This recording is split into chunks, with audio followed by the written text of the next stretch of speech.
Hey guys, welcome back. I'm excited to be back with the book review. This one is a good one. I picked it up at the library in the new releases, so I didn't know what I was getting into, I guess I should say. I've never seen or heard of this author, and I just saw it and it looked like it was going to be a good story, so I picked it up, and let's just say I read it in less than a week, so it must be pretty decent.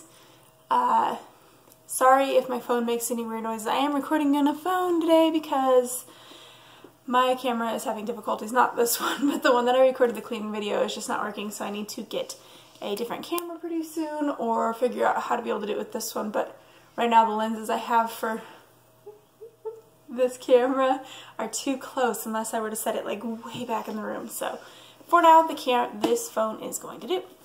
With that being said, let's get into the book review. So today's book review is The Hangman's Secret by Laura Jo Rowland.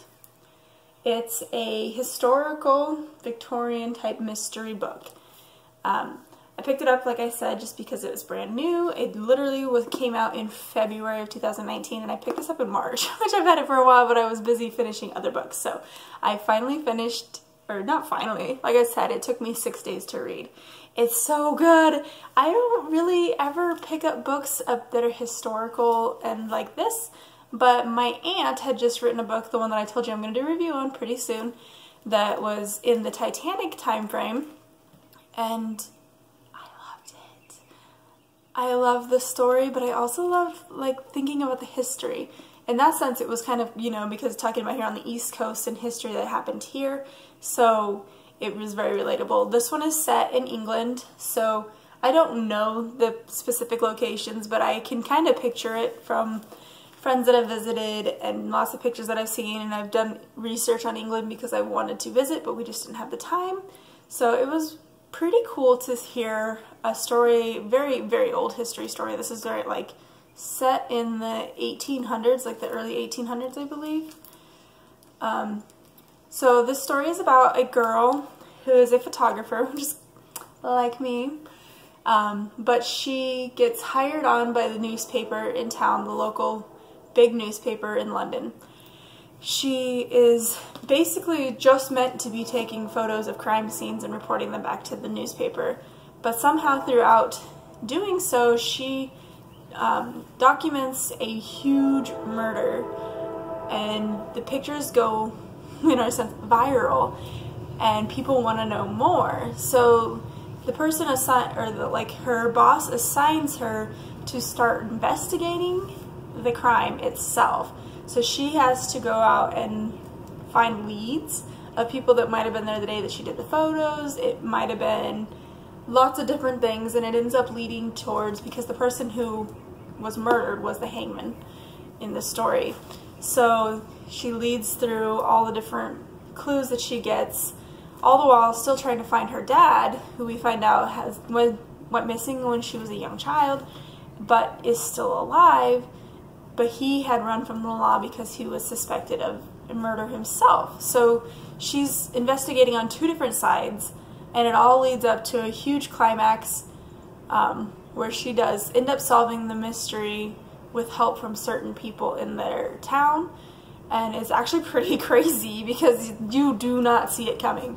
This author, I guess she's written other books, a few other ones, award-winning author of Mortal Likeness. I'll have to check it out because, oh my gosh. But she does not lead into anything. Like, you had no idea who it was until maybe the last 5 chapters. Then you start to get some major clues where you're like, oh, now it's like connecting. I get it.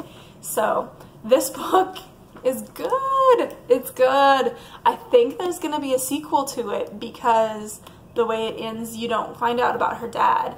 And it definitely leads to the fact that they want to investigate further and find out about her dad. So I look forward to learning more about Miss Sarah Bain in this story, and to pick up some more historical novels because I'm hooked right now. Although the next one I'm going to read is a Nicholas Sparks book, the Just Breathe, something to do with breathing.